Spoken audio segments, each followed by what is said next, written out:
Good evening. स्वागत है आप सभी का एस्पेरेंट लाइव के ऑफिशियल यूट्यूब चैनल पे। जैसा कि आप सभी को पता है कि बिहार दरोगा की ये क्लासेज है, तो रोजाना ये आप सभी के लिए क्लासेज होती है, तो डेफिनेटली जुड़ेंगे, सारे के सारे बच्चे जुड़ेंगे। ठीक है, आपसे पूछ रहा है कि निम्नलिखित में से कौन सी मूल राशि नहीं है, मतलब कौन सा ऐसा है जो आपको इसमें से पूछ रहे मूल राशि नहीं है। ठीक है, तो आप मुझे बताइए फटाफट से कि क्या हो जाएगा। मतलब सॉरी, इसमें से पूछ रहा है कि मूल राशि है, मूल राशि है, नहीं है तो मूल राशि है। चलिए, इस क्वेश्चन का करेक्ट आंसर अगर मैं आपको बताऊं तो इसका क्या हो जाएगा, विद्युत धारा जो होता है, विद्युत धारा, इलेक्ट्रिक करंट, ये आपको मूल राशि है। क्या है, तो टोटल अगर हम बात करें तो 7 ऐसी मूल राशियां होती है, जैसे लंबाई, द्रव्यमान, समय, ताप, विद्युत धारा, ज्योतिष और पदार्थ की परिमाप। तो ये 7 ऐसी है जो मूल राशि होती है। मूल राशि कहने का मतलब आपको ये है कि इसमें जो है आपको किसी एक को अन्य मात्रक में बदला नहीं जा सकता। ये जो है सेम का सेम रहेगा, इसको परिवर्तित नहीं किया जाएगा, तो इसको हम क्या कहेंगे,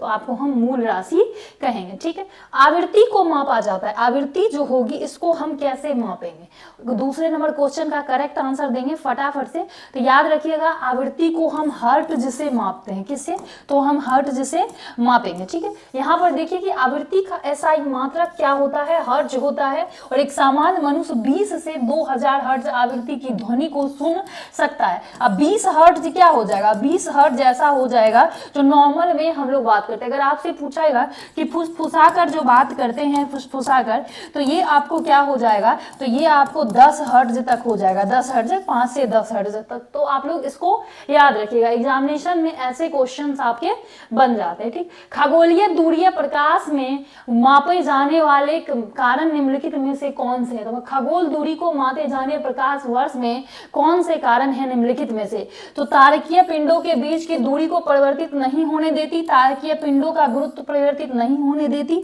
प्रकाश सदैव सीधे रेखा में यात्रा करता है, प्रकाश की गति समान सदैव एक समान होती है। तो क्वेश्चन नंबर 3 का करेक्ट आंसर आप लोग देंगे तो आप लोग याद रखोगे कि प्रकाश की स्पीड जो होगी, गति हमेशा एक समान होगी। ठीक है, कैसी होगी, एक समान। नेक्स्ट देखते हैं कि एम्पियर मापने की इकाई क्या है। एम्पियर जो हम मापते हो, एम्पियर का मेजरमेंट जो हम करते हैं, तो इसकी इकाई क्या है, तो क्वेश्चन नंबर 4 का करेक्ट आंसर अगर आप दोगे तो विद्युत धारा क्या हो जाएगा, तो 20 का क्या हो जाएगा, याद रखोगे कि इलेक्ट्रिक करंट जो है एम्पियर मापने की इकाई है। इस बात को आप सभी लोग ध्यान में रखेंगे। ठीक है, नेक्स्ट आते हैं कि निम्नलिखित में से कौन सी एक उष्मा की इकाई नहीं है। उष्मा जो है यानी हीट का कौन सा इकाई नहीं है, क्वेश्चन नंबर 5 का करेक्ट आंसर दोगे तो वाट जो है ये शक्ति का होता है, वाट जो है पावर का होता है, तो पावर का क्या हो जाएगा, वाट। तो हम लोग इसमें क्या कह रहे हैं, हम लोग हीट का, तो हीट का कैलोरी भी हो जाएगा, आपको कैलोरी किलो भी हो जाएगा और जूल भी हो जाएगा। ठीक है, चलिए नेक्स्ट आते हैं, बिहार दरोगा आप सभी के लिए 99 में बैचेज है, तो डेफिनेटली जुड़े। ऑल सब्जेक्ट है, topic wise board PDF printable live recorded class with homework series है टॉपिक वाइज का, ये आप सभी के लिए 99 में प्रोवाइड करवाया जा रहा है, तो डेफिनेटली जुड़े, देरी नहीं करेंगे। ठीक है, चलिए नेक्स्ट आते हैं, बिहार दरोगा डिस्कशन है, टेस्ट है विथ एक्सप्लेनेशन है आप सभी के लिए, तो जुड़ेंगे इसमें भी आप सभी लोग। चलिए, सोनार निम्नलिखित द्वारा प्रयोग में लाया जाता है। सोनार किसके द्वारा प्रयोग में, सोनार एक प्रकार का यंत्र है। ठीक है, ये किसके द्वारा प्रयोग में लाएंगे, तो नौ संचालक जो होंगे, आप देखते हो नौ संचालन, उनके लिए लाया जाता है। ठीक है, चलिए नेक्स्ट आते हैं कि निम्न में से कौन सुमेलित नहीं है। एमिनोमीटर, वायु की चाल, अमीटर, विद्युत धारा, इलेक्ट्रिक करंट, आपसे पूछ रहे टेकियोमीटर, दाबांतर, ये किसके लिए हो जाएगा, तो और नेक्स्ट है पायरोमीटर, उच्च ताप, ये किसके लिए हो जाएगा, हाई प्रेशर, आपके प्रेशर डिफरेंस के लिए। क्वेश्चन नंबर 7 का करेक्ट आंसर दीजिएगा, तो आपको पता होना चाहिए इसका करेक्ट आंसर होगा कि ये जो है करेक्ट आंसर नहीं है टेकियोमीटर, ये इलेक्ट्रिक करंट के लिए नहीं होगा। टेकियोमीटर का प्रयोग हम किसके लिए करेंगे, तो ये हम करेंगे जिसे क्षैतिज दूरियां, लंबवत उन्नयन और दिशाओं को त्वरित मापने हेतु तो इस डिजाइन का क्या किया जाता है, तो इस डिजाइन का प्रयोग किया जाता है, किसका, तो टेकियोमीटर का। ठीक है, बाकी अन्य विकल्प जो है आपको सही सुमेलित किए गए। साधारण बैरोमीटर में कौन सा द्रव उपयोग होता है, साधारण एक बैरोमीटर है, इसमें कौन से द्रव का हम उपयोग करेंगे, तो आप याद रखिएगा कि 8 का करेक्ट आंसर हो जाएगा पारा। किसका? तो मर्क्यूरी। याद रखेंगे कि मर्क्यूरी का हम लोग उपयोग करेंगे, यानी कि पारा का हम लोग उपयोग करेंगे। तो इस बात को आप सभी लोग ध्यान में रखेंगे, ठीक है। चलिए नेक्स्ट क्वेश्चन, हवा में आर्द्रता को नापने के लिए कौन सा उपकरण प्रयोग में लाया जाता है? हवा में जो आर्द्रता को मापेंगे तो कौन सा उपकरण प्रयोग में लाया जाएगा? तो हाइग्रोमीटर। क्या लाएंगे? तो हाइग्रोमीटर को हम लोग प्रयोग में लाएंगे, ठीक है। आर्द्रता को मानांकित करने का उपकरण निम्न में से कौन सा है? आर्द्रता को मानांकित करने का उपकरण निम्न में से कौन सा है? तो आप याद रखोगे हाइग्रोमीटर। अभी आपने देखा है क्या हो जाएगा? हाइग्रोमीटर। नेक्स्ट आते हैं कि भारतीय संविधान में मूल कर्तव्य की संख्या कितनी है? भाई ये 11 है। आपको याद रखना है कि 42वें संविधान संशोधन 1976 के तहत ऐड किया गया। जब 10 था तब 10 ऐड हो गया।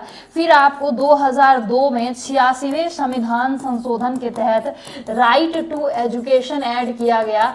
राइट टू एजुकेशन जो है आया था, यानी कि शिक्षा का राइट, शिक्षा की बात की गई, शिक्षा की बात की गई।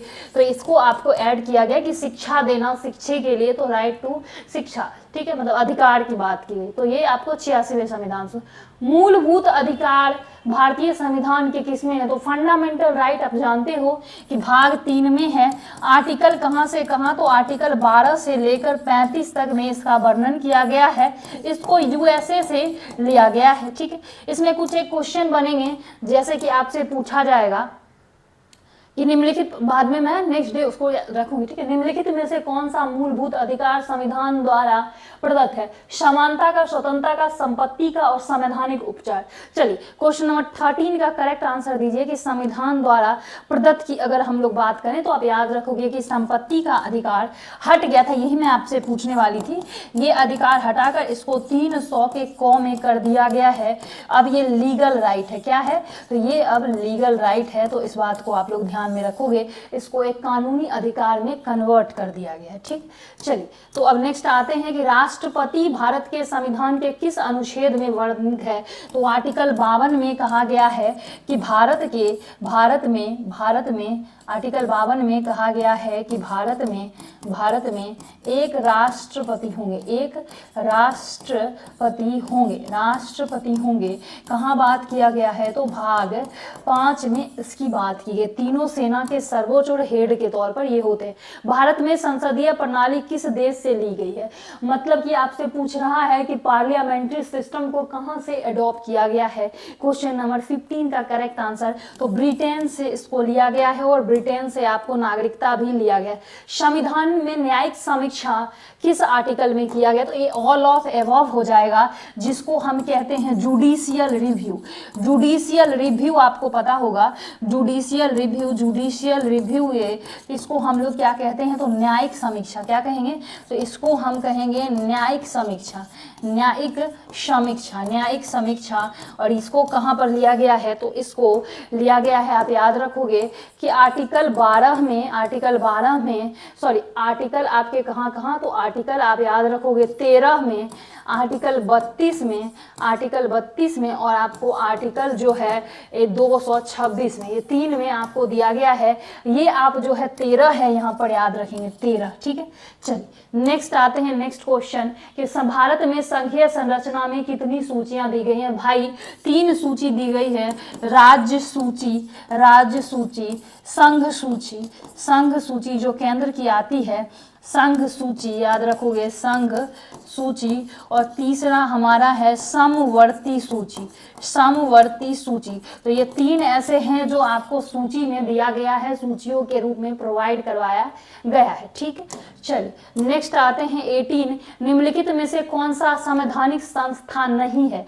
तो आप जल्दी से बताइए कौन सा संवैधानिक संस्था नहीं है? तो आप जानते हो प्लानिंग कमीशन, जिसको योजना आयोग के नाम से भी जानते हैं और योजना को नियोजन आयोग भी कहेंगे। इसकी स्थापना 15 मार्च 1950 को पंडित जवाहरलाल नेहरू जी के द्वारा हुआ, ठीक।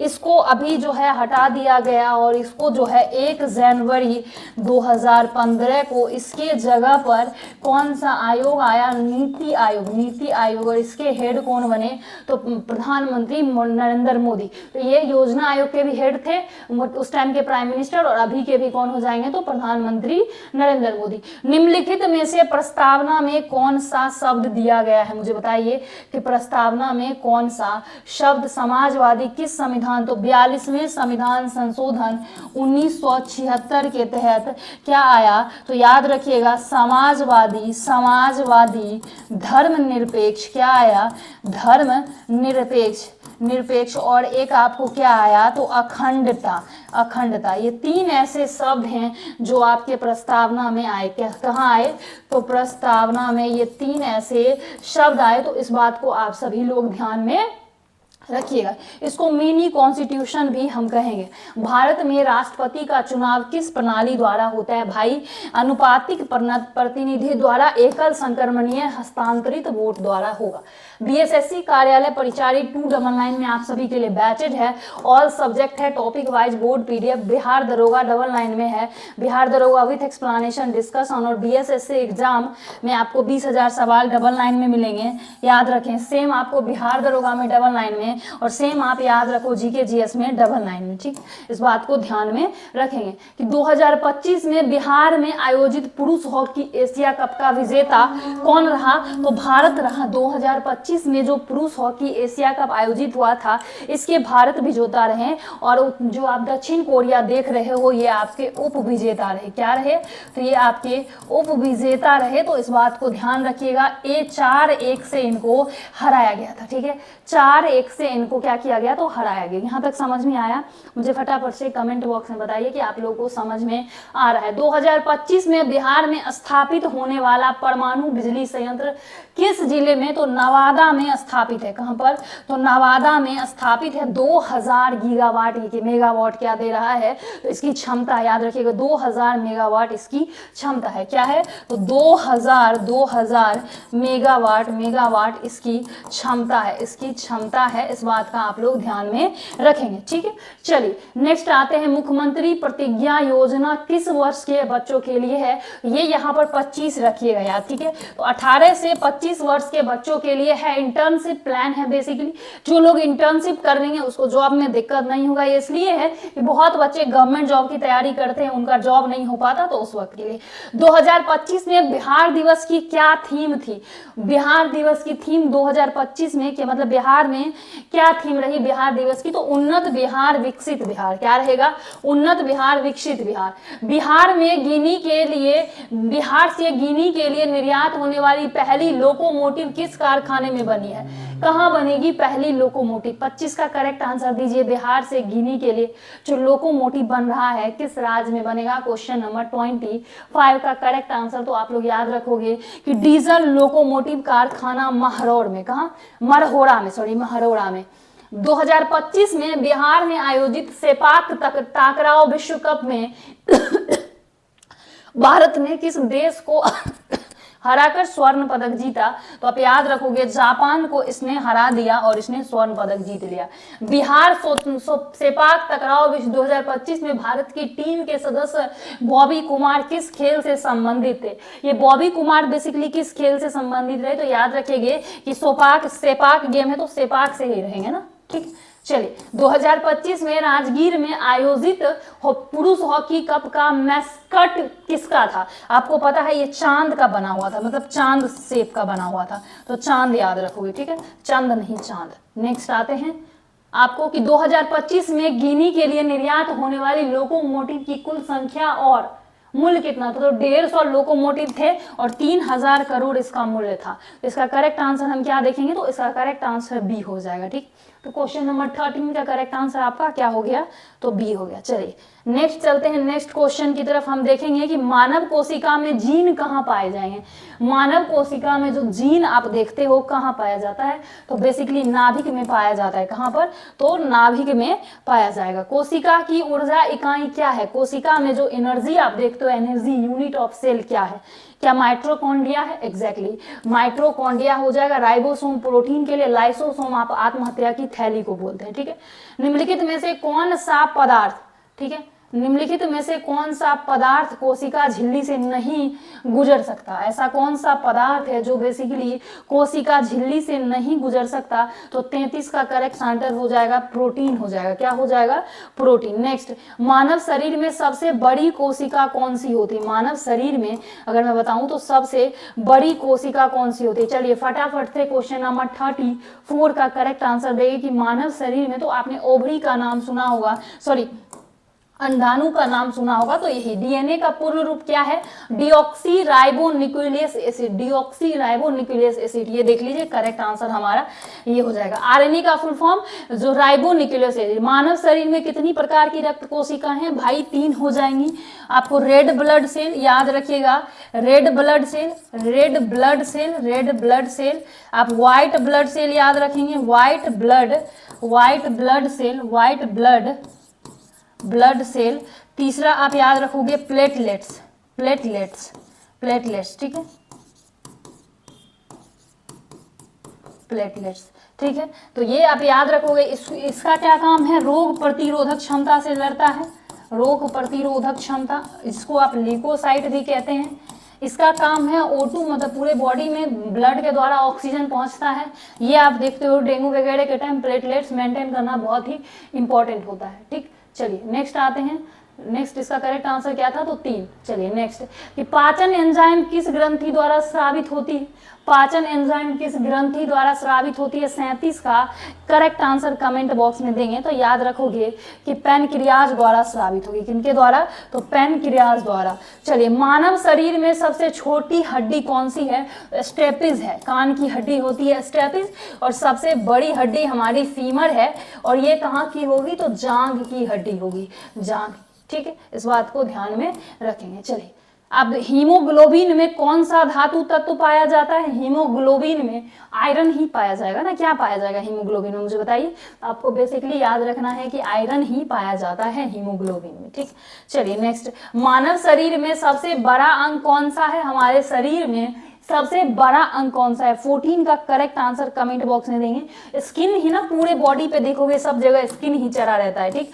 बीएसएससी कार्यालय परिचारी 299 में आप सभी के लिए बैचेज है। All subject topic wise board PDF printable live recorded class with homework series है, ठीक है। आप देखिए बिहार दरोगा 99 में है, डिस्कशन जो है विथ एक्सप्लेनेशन जीके जीएस आपके जो है 99 में है। बीएसएससी जी एग्जाम 99 में है, 99 में सेम आप देखोगे, यहाँ भी दरोगा के लिए 99 में है, यहाँ देखोगे जीके जीएस नोट्स 99 में है, ठीक। चलिए नेक्स्ट आते हैं कि प्राचीन भारत में मगध साम्राज्य की राजधानी क्या थी? प्राचीन भारत में मगध जो है हमारा पटना, इसकी राजधानी, इसका कैपिटल क्या था? तो पाटलिपुत्र था, ठीक है, पाटलिपुत्र। फिर राजगृह भी बना था। नालंदा विश्वविद्यालय की स्थापना किस शताब्दी में होगी? 5वीं शताब्दी में होती है, लगभग 425 से 27 ईस्वी के आसपास होगा। 427 आप याद रखोगे, ठीक है, 427 ये 427 या 75 ऐसा कुछ, ठीक। और आप याद रखोगे कि कुमार गुप्त के द्वारा इसकी स्थापना होगी। बिहार में शेरशाह सूरी का मकबरा कहाँ है? हम सभी जानते हैं सासाराम में इनका मकबरा है। नेक्स्ट, 1857 के संग्राम में बिहार में नेतृत्व कुंवर सिंह करेंगे, कुंवर सिंह। बेगम हजरत महल आपको याद रखना है, लखनऊ में करेंगी। मणिकर्णिका मतलब जो है लक्ष्मीबाई कहाँ पे करेंगी? तो वो आपको याद रखना है कि झांसी में करेंगी। बिहार में चंपारण आंदोलन किस वर्ष हुआ? तो ये आपको 1917 में होगा ना, चंपारण सत्याग्रह गांधी जी के द्वारा जो किया गया था, उसी के बारे में कहा जा रहा है। तो कब होगा? 1917 में, ठीक है। चलिए 46 का करेक्ट आंसर हो जाएगा बी। आपको 47 पे चलते हैं। बिहार राज्य का गठन किस वर्ष हुआ? ये आपको 1912 में हो जाएगा, 22 मार्च को, ठीक है। चलिए नेक्स्ट, बिहार में पाल शासकों की राजधानी कहाँ थी? पाल शासक जो थे बिहार में, उनकी राजधानी कहाँ थी? 48 का करेक्ट आंसर देंगे तो ये आपको मुंगेर थी। मुंगेर में बंदूक फैक्ट्री है, सिगरेट फैक्ट्री है, याद रखेंगे। बिहार में बौद्ध धर्म के प्रसार में सबसे महत्वपूर्ण स्थान कौन सा रहा था? बिहार में जो बौद्ध धर्म का प्रचार प्रसार हुआ तो सबसे महत्वपूर्ण स्थान आपको कौन सा दिखा? चलिए क्वेश्चन नंबर 49 का करेक्ट आंसर मुझे बताएंगे कि बिहार में बौद्ध धर्म के प्रचार प्रसार के लिए सबसे महत्वपूर्ण स्थान कौन सा रहा? चलिए 49 का करेक्ट आंसर कमेंट बॉक्स में फटाफट से करेंगे तो याद रखोगे कि आपको कौन सा रहा, तो बोध गया रहेगा, ठीक है। चलिए नेक्स्ट, बिहार में आर्यभट्ट की जन्मभूमि कहाँ मानी जाती है? आर्यभट्ट का जन्मभूमि बिहार में कहाँ माना जाएगा? तो याद रखेंगे कि इसका करेक्ट आंसर हो जाएगा ए, 50 का ए, पटना। ठीक। नेक्स्ट आते हैं कि बीएसएससी कार्यालय परिचारी 299 में है आप सभी का batches, all subject topic wise board PDF live recorded class 20,000 plus question with homework series के साथ है। ठीक। नेक्स्ट बिहार दरोगा 2025 99 में हो जाएगा। ठीक है, 99 में यहाँ पर ऑल सब्जेक्ट है, topic wise board PDF printable live recorded class with homework series. उसके बाद बिहार दरोगा विथ एक्सप्लेनेशन हो जाएगा 99 में आप सभी के लिए, तो जुड़े हैं आप सभी लोग।